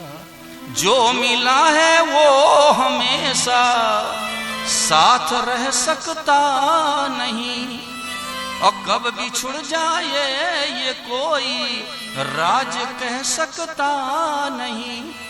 जिंदगानी का खिला ये मधुबन किसी का है दिया। और जो भी अपने पास है वो धन किसी का। मैं नहीं और मेरा नहीं, ये तन किसी का। जग की सेवा खोज अपनी प्रीति प्रभु से कीजिए। जिंदगी का राज है ये, जान कर जी लीजिए। साधना की राह में ये साधन किसी का है दिया। और जो भी अपने पास है वो धन किसी का है दिया। मैं नहीं और मेरा नहीं, यह तन किसी का है दिया। देने वाला ये समझता है कि ये मेरे अर्पण कर दे, अर्पण कर दे। अब देखो दे वही रहे हैं, लेकिन अगर अर्पण कर देंगे तो प्रसन्न हो जाएंगे, खुश हो जाएंगे, राजी हो जाएंगे। कई लोग ये सोचा करते हैं कि अगर हम परिवार, कुटुंब, संपत्ति, शरीर आदि भगवान के अर्पण कर देंगे तो भगवान का बड़ा खजाना बढ़ जाएगा, घाटा बहुत पूरा हो जाए। अरे राजकुमार जी, मेरे केसों का खजाना नहीं बढ़ेगा, उनका घाटा नहीं पूरा होगा। हमारे आपके जीवन की जलन मिट जाएगी, अशांति मिट जाएगी, रोना मिट जाएगा। राजकुमार मैं सही कह के काशी में जा रहा हूं, जन्म मरण मिट जाएगा, जन्म मरण मिट जाएगा और भगवान खुश हो जाएंगे, भगवान खुश हो जाएंगे। दी हुई चीज को जिन्होंने दिया है उन्हीं के अर्पण कर दो। अब देखो विनोद पाठक, देखो तो सही, उसमें प्रसन्न होना। महाराज जी हमेशा समझाया करते थे माताओं बहनों कि एक छोटा सा बच्चा आंगन में घूम रहा था, चाबी का गुच्छा पड़ा हुआ था, घुटनों के बल जा रहा था राजू शर्मा, और चाबी का गुच्छा दिया, दाहिने हाथ में लिया, बायां हाथ जमीन में घुटनों के बल गया और पिता के हाथ में रख दिया। तो बाप कहता मेरा बेटा इतना हमसे भी ज्यादा बड़ा। अब क्या दिया भाई बेटे ने? आंगन पिता का, बेटा पिता का, चाबी का गुच्छा पिता का। लेकिन जैसे हाथ में रखा तो एक जन्म का बाप क्या कहता है, मेरा बेटा। ऐसे कहो तो सही, कहो तो सही।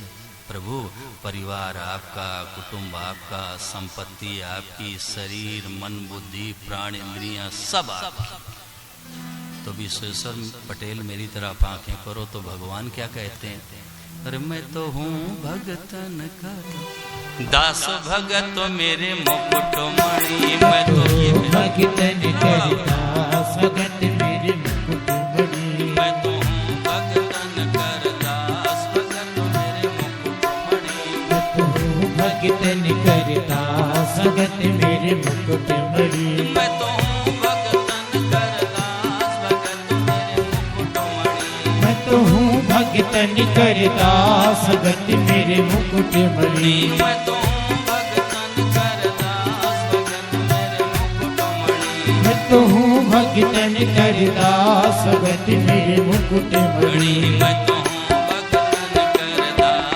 भगत मेरे मुकुट मणि। मैं तो हूँ भगतन कर दास, भगत मेरे मुकुट मणि। मैं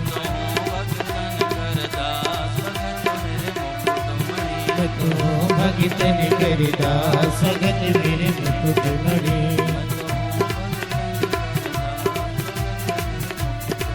मैं तो हूँ भगतन करता भगत मेरे मुकुट मणि। मैं तो हूँ। सज्जनों में निवेदन ये करना चाहता हूँ, भगवान खुश हो जाएंगे कैसे। राम जी ने कहा है अस सज्जन, क्या कहा है चंद्रशेखर, किसके लिए कहा है? जो सब कुछ अर्पण कर देता है तो क्या कहते हैं, अस सज्जन ममुरो बस कैसे, लोभी हृदय बसो धनुजय। भगवान राम ने कहा पीयूष बेटे कि मेरे हृदय में उसका उसी प्रकार से वास हो जाता, निवास हो जाता है जैसे लोभी के हृदय में रुपए का, धन का वास हो जाता है। ये लोभी आदमी भले ही राजेश शुक्ला ऊपर से न कहे रुपया रुपया रुपया, लेकिन उसके हृदय में ऐसे मनसर रुपया वास करता है। जैसे सत्संग में बैठा है और अचानक याद आ गई कि दिल्ली की SBI की अमुक शाखा में 3,32,44,864 रुपए 42 पैसे मेरे जमा है, तो अंदर गुदगुदी हो गई। सत्संग पैसे के लोभी व्यक्ति को इतना रस आता है, चिरंजीवी जी इतना रस आता है कि नोटों की गड्डियां जो रखी है ना उसमें अलमारी में, आप मानो न मानो दिन में कई बार गिनता है। अरे भाई एक बार गिन लिया तो बार बार क्या गिनना। परंतु उसमें क्या होता है मनोज बेटे ध्यान दो, एक रस आता है। आप मानो ना मानो रस आता है, रस।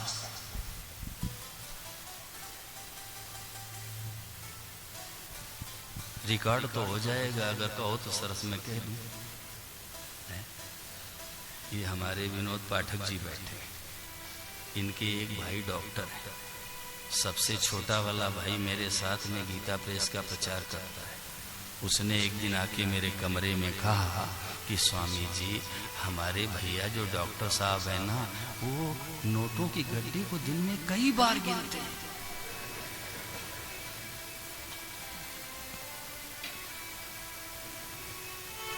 अच्छा वो वैसे जल्दी मेरे पास आता नहीं चिरंजीवी, बहुत डरता है, जल्दी मेरे पास नहीं आएगा, और जब आएगा तो वो ऐसी ही कोई ना कोई बात बताएगा।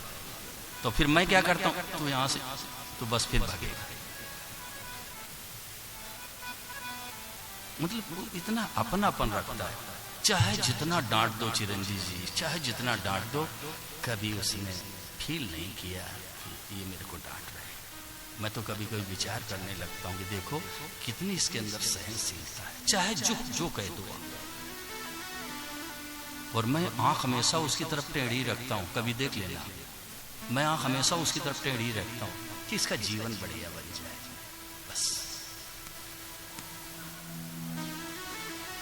तो ये जो लोभी होता है ना, वो भले ही ऊपर से रुपया न करे, उसके हृदय में रुपए का वास होता। वही राम जी ने कहा, अस सज्जन मम उर बस कैसे, लोभी हृदय बसो जन धनु जैसे। उसका मेरे हृदय में निवास हो जाता है। किस तरह से? जैसे लोभी के हृदय में रुपए का वास होता है। किसका? जो कह देता हे नाथ सब कुछ आपका, बस। अच्छा बताओ, एक तोला वस्तु कम हुई क्या विशाल? एक भी तोला वस्तु कम हुई क्या? और झंझट से मुक्त हो गए कि नहीं? जन्म मरण से रहित हो गए कि नहीं हो गए? मौज हो गई, आनंद हो गया, मस्ती हो गई। अब मैनेज करो, अब आप प्रबंधन देखो। मैं मुनीम हूं, मैं मैनेजर हूं, भगवान की संपत्ति है, बस हमें तो मैनेज करना है। अपना मानोगे चिंता हो जाएगी, अपना मानते ही चिंता। और तो छोड़ो, इतना रोना पड़ेगा, इतना रोना पड़ेगा चंद्रशेखर मिश्रा, इतना रोना पड़ेगा कि मिर्जापुर में कोई चुप कराने वाला मिलेगा नहीं ना, नहीं मिलेगा। लिख लो, जहां मेरा माना बस रोना सुनो। अरे भाई, एक मैनेजर किसी फैक्ट्री को मैनेज कर रहा है, अचानक लग गई आग। अब उसने अग्निशमन वाहन बुला लिया, भाई पानी वाली गाड़ी जल्दी आग बुझाओ, लेकिन सब फैक्ट्री जल करके राख हो गई। तो चंद्रशेखर आप ही बताओ कि सिर पीट के कौन रोएगा? मालिक रोएगा कि मैनेजर? मालिक रोएगा। अरे भाई मैनेजर क्यों रोएगा? उसने मैनेज किया, अच्छा प्रबंधन संभाला। अब वो आग लग गई, सब प्रयास किया कि आग बुझ जाए, सब जल के राख हो गया। अब वो खोपड़ी पीट के रोएगा मालिक, मैनेजर नहीं रोएगा। ऐसे मालिक बने तो इतना रोना पड़ेगा, इतना रोना पड़ेगा। कोई नहीं आएगा कि चुप हो जाओ चंद्रशेखर, ना ना ना, कोई ना, रोते रहो। मैनेज करो तो आनंद है, मौज है, मस्ती है। मन मना मत भक्त हो, मेरा भक्त हो जाए। मध्या जी मेरा पूजन कर। अरे भाई, रात दिन अपने को भगवान में लगे रहना। अब काम क्या करना है? और काम क्या है बताना जरा, कौन सा काम बचा है? अरे भगवान में ही लगे रहो रात दिन। और देखो, कई बार लोग मुझसे कहते हैं कि स्वामी जी मेरे घर में वर्षों से बीमारी है और बड़ी विपन्नता है, बड़ी गरीबी है, महाराज मैं क्या करूं? तो भाई मैं छू मंत्र तो करता नहीं। अपने अपने घरों में भगवान के नाम का कीर्तन करो, 6 महीना करके देख लो, लाभ हो तो आपको, हानि हो तो मुझे पकड़ा दो। घर में जितने सदस्य हैं 2 टोली बना लेना। एक तरफ वाले कहें हरे राम राम राम हरे हरे, हरे कृष्ण कृष्ण कृष्ण हरे हरे। 6 महीना करके देख लो आप। क्यों? ना हम बसामी वैकुंठे, ना हम बसामी वैकुंठे, योगी नाम हृदय नच, मद भक्ता यत्र गायन्ते तत्र तिष्ठामि नारद। सुनो नारद, मैं वैकुंठ में नहीं रहता, योगियों के हृदय में भी निवास नहीं। तो महाराज फिर कहाँ रहते हो? बोले मद भक्ता यत्र गायन्ते तत्र तिष्ठामि नारद। सुनो नारद, जहाँ मेरे भक्त मेरे नाम का मस्त होकर संकीर्तन करते हैं, मेरा निवास वहां होता है। आप अपने घरों में कीर्तन करो, रोटी खाने के पहले करो, रोटी खाने के बाद करो, ये आप निर्णय कर लो, लेकिन रोज कीर्तन होना चाहिए, नियमित होना चाहिए। अरे जिस घर में भगवान का भोग लगता है चिरंजीव जी, जिस घर में भगवान नाम संकीर्तन होता है, जिस घर में संतों का आदर होता है, जिस घर में गाय माता की सेवा होती है, अरे वो वैष्णव होता है। वो घर नहीं, वो तो तीर्थ है।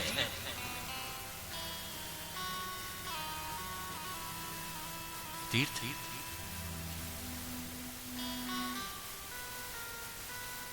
कई वर्ष पूर्व की बात है, कई वर्ष पूर्व की, अब मैं नाम नहीं लूंगा। घर गया, बोले पहले ठाकुर जी के दर्शन करो। मैंने कहा चलो। जैसे अजय जहाँ सामने जाके खड़ा हुआ, इतने सजे बजे बैठे, ज्वेलरी। मैं दर्शन करके आया। मैंने कहा भाई कन्हैया को इतना आपने सजा दिया, इतना शौकीन बना दिया, तो जवाब क्या दिया? कहो तो नाम भी ले दूं। बोलो बोलो। जवाब ये दिया कि महाराज जी हमारे घर में बहुएं जब भी जाएंगी बाजार ज्वेलरी अपने लिए लाएंगी, एक आइटम कन्हैया के लिए हर बार आता है, एक आइटम हर बार कन्हैया के लिए। अब कहे बिना रहा नहीं जाता है, बताओ क्या करो। यही सामने बैठे हैं, वो देखो पहने सूट, यही बैठे हैं सामने। हाँ। अरे जो जिसने कन्हैया को सजा दिया उस कन्हैया ने जीवन को सजा दिया। अरे भाई मेरा सांवरिया बेईमान है क्या पीयूष बेटे, बताओ मुझे। मैं विनोद नहीं करता, ना विनोद की भाषा में कभी बोलता हूं, ये हृदय से आप लोग बात निकाल देना, मैं विनोद नहीं करता। मेरा ये सांवरिया ये बेईमान है क्या? अरे जिसने उसको सजा दिया उसने तो उसके जीवन को ही सजा दिया। लो भाई ये लो जीवन सजा। हर बार एक एक आइटम आता है कन्हैया की।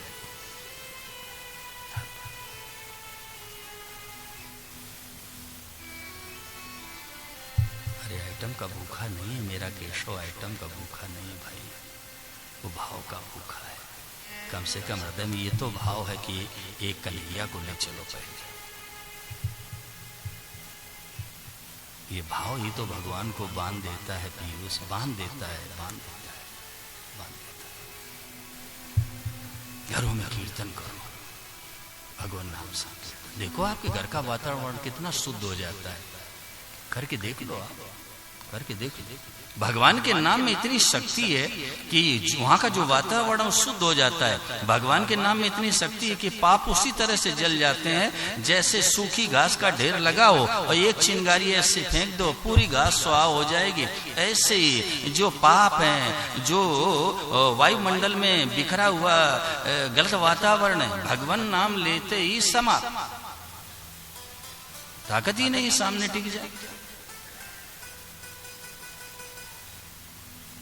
मद भक्ता यत्र गायन्ति तत्र तिष्ठामि नारद। मेरा निवास वहां है। घरों में कीर्तन करो रोज। छू मंत्रम नहीं जानते, हमें आता भी नहीं। करने लायक काम करोगे लोग परलोक सब समझ जाएगा सब। तो भगवान ने कहा कि मद भक्ता मध्या जी मेरा पूजन कर। भाई भगवान का भोग लगाओ, भगवान का पूजन करो, भगवान सेवा पूजा करो। भक्त कौन होता है? अनिल भक्त कौन होता है?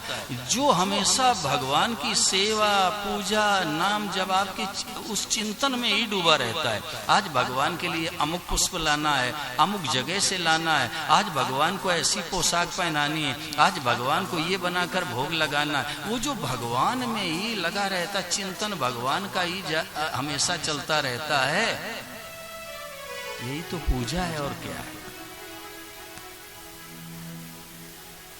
वो हमेशा चिंतन में डूबा रहता है। अमुक पुष्प लाना है, इस तरह से आज पूजन करना, ऐसे आरती करनी, आज ऐसी पोशाक पहनानी, मस्त रहेगा। और ऐसा ही नहीं, जब वो वस्त्र आदि धारण कराता है अपने ठाकुर जी को तो आंखों में आंसू भरे होते हैं, हृदय भरा होता है बिल्कुल।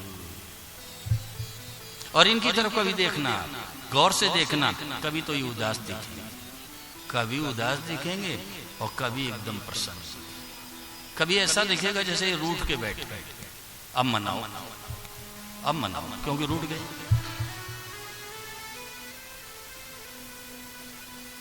बड़ा सुंदर उदाहरण है चिरंजीव जी, बड़ा सुंदर उदाहरण है। माधवदास जी महाराज जगन्नाथपुरी में और ठाकुर जी की सेवा पूजा में रत, तो एक दिन देखा तो भगवान उदास थे। कहा प्रभु आज उदास हो, क्या बात है? कहा माधवदास जब से वृंदावन से यहाँ आया तब से चोरी करने को नहीं मिली।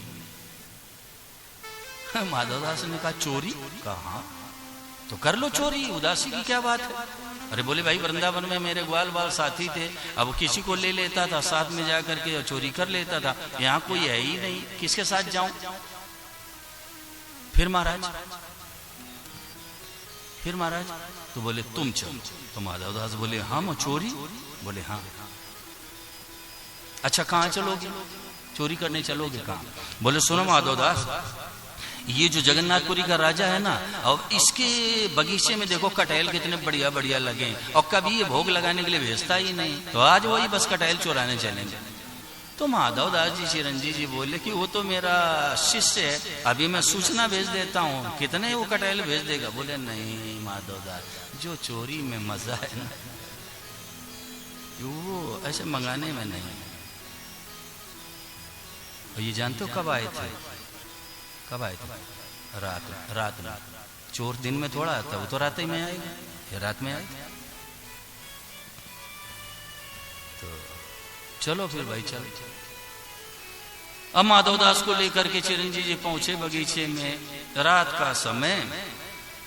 अब हुआ क्या कि माधवदास से चढ़ जाओ, ऊपर चढ़ जाओ।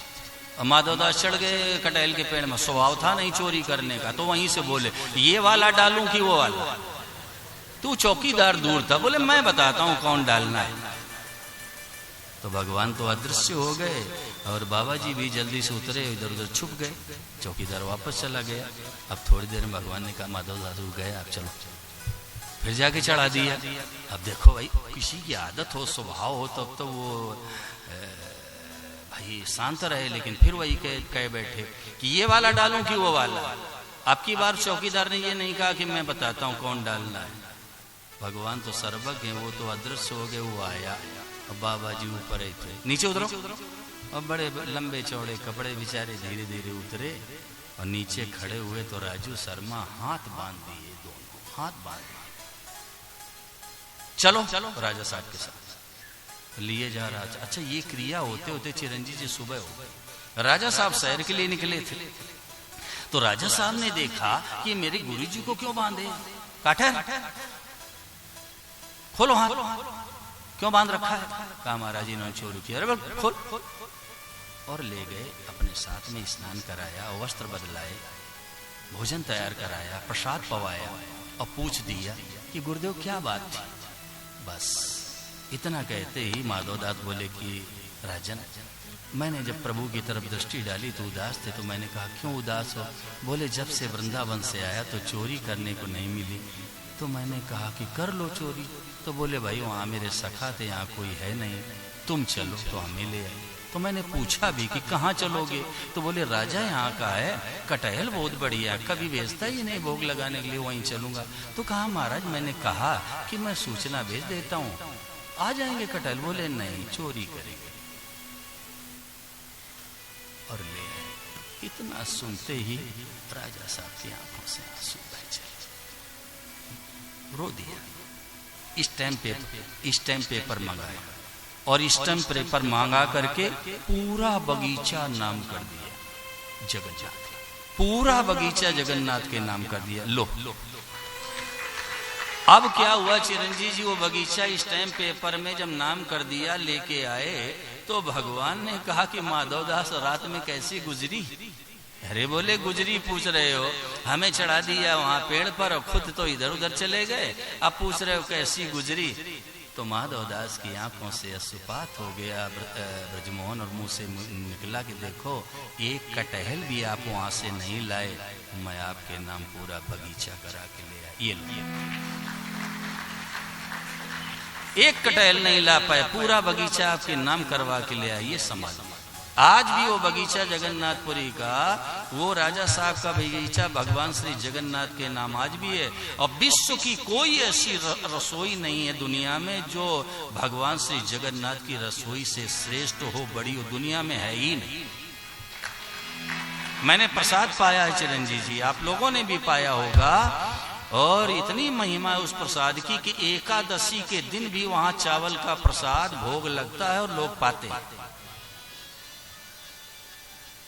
और रसोई की तरफ दृष्टि डाल दो तो हृदय गदगद हो जाता है। और आश्चर्य की बात पीयूष बेटे ये है कि ऊपर वाली हंडी सबसे पहले पक जाती है। ये है गरिमा उस रसोई की जो मेरे ठाकुर जी की।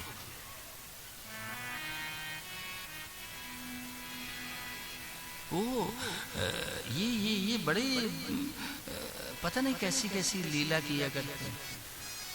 कभी देखो ऐसा लगता बड़े ग्लैड हैं, बड़े प्रसन्न हैं, खुश हैं, चमक है चेहरे पर। कभी ऐसा लगता है जैसे कहीं खोए हुए हैं, पता नहीं कहाँ क्या सोच रहे हैं, क्या विचार कर रहे हैं। भाव भंगिमा बदलती है। आप लोग ऐसा मत सोचो ये पीतल की मूर्ति रखी, नहीं।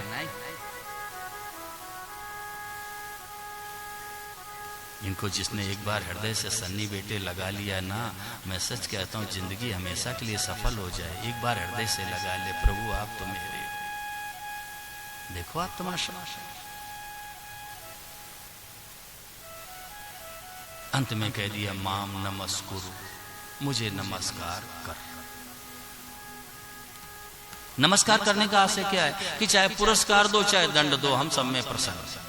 चाहे पुरस्कार दो महाराज, चाहे हमें दंड दो, हम सब में राजी हैं।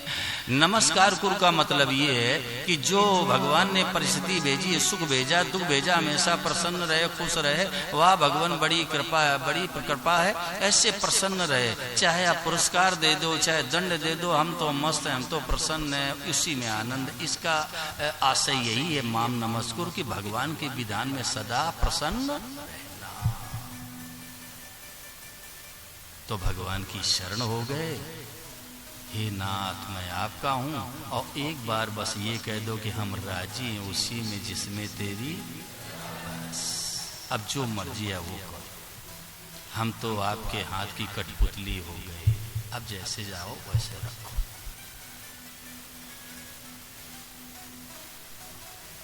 देखो मेरे भाई बहन,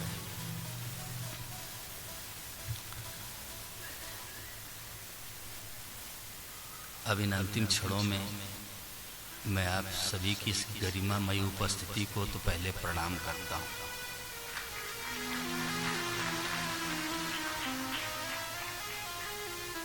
और बाबा विश्वनाथ की कितनी बड़ी कृपा रही, मां गंगा की कितनी बड़ी कृपा रही कि ये कार्यक्रम अब निर्विघ्न रूप से समापन की ओर है। निर्विघ्न।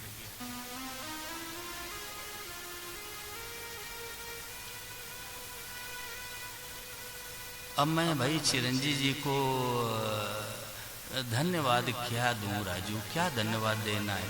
मैं तो अपने गोविंद से इतनी प्रार्थना कर सकता हूं कि भगवान ऐसी कृपा करना कि बस ये जीते रहें और चलता रहे, जीते रहें और चलता रहे, जीते रहें और चलता रहे, जीते रहें और चलता रहे। मैं धन्यवाद क्या दूं? धन्यवाद तो एक औपचारिकता है। और चिरंजीव जी एक बात मैं व्यासपीठ से कह देता हूं, हमारे और आपके बीच में जिंदगी में कभी औपचारिकता संभव है भी नहीं।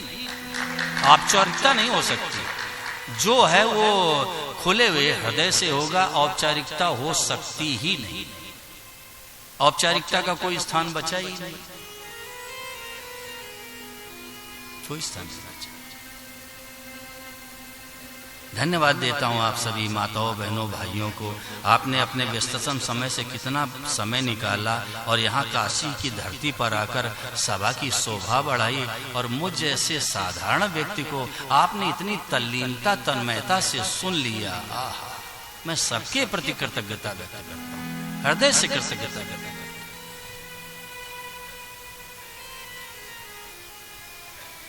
हमारे बाएं पास में ये बालक बैठा हुआ है, ये अलवर की धरती से जो ध्वनि विस्तारक यंत्र संभाल रहा है, वो आज से नहीं कई वर्षों से। और मैंने ही कहा कि उस बालक को लेके चलना है। ये विशाल बैठे हैं, पूछो वाराणसी का नहीं, माइक जाएगा अलवर का। इस लड़के को लेके आए, स्वभाव से, आचरण से और कार्यकुशलता से इतना पूर्ण है कि मैं भाई आशीर्वाद तो क्या दूं, अपने केशों से प्रार्थना कर सकता हूं कि भगवान ऐसी कृपा की दृष्टि इस बालक के जीवन की तरफ डालना, इसका लोक भी संवरे। और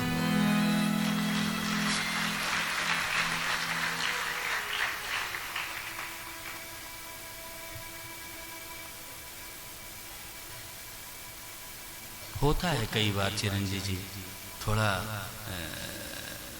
कड़े शब्दों में बोलने लगता हूँ, क्या करूँ। एक भाव रहता है कि भाई ये दुखों से छूट जाए, इनका कल्याण हो जाए, उद्धार हो जाए, तो कड़े शब्दों में भी बोल देता हूँ। मैं आपको दुख नहीं देता भाई, मेरी आदत नहीं कि मैं आपको पीड़ा पहुँचा रहा हूँ, वेदना पहुँचा रहा हूँ, अपमान कर रहा हूँ, ये भाव नहीं भाई, नहीं है सज्जनों, बिल्कुल नहीं मेरे हृदय में, माना करो। आप किसी तरह से भगवान में लग जाओ, इसलिए कड़े शब्दों में कह देता हूं। अगर मेरे शब्दों से किसी को दुख हो गया हो, पीड़ा पहुंच गई हो, हृदय में कोई वेदना छुपी हो 7 दिनों के क्रम में, या आयोजकों द्वारा की गई व्यवस्था से किसी को परेशानी हुई हो, किसी को कष्ट हुआ हो, तो मैं व्यासपीठ के माध्यम से आयोजकों की तरफ से भी और अपने वाणी के माध्यम से अगर किसी को मैंने दुख भी दिया हो, ऐसा हो, तो मैं सबके चरणों में शीश झुकाकर सबसे क्षमा चाहता हूं।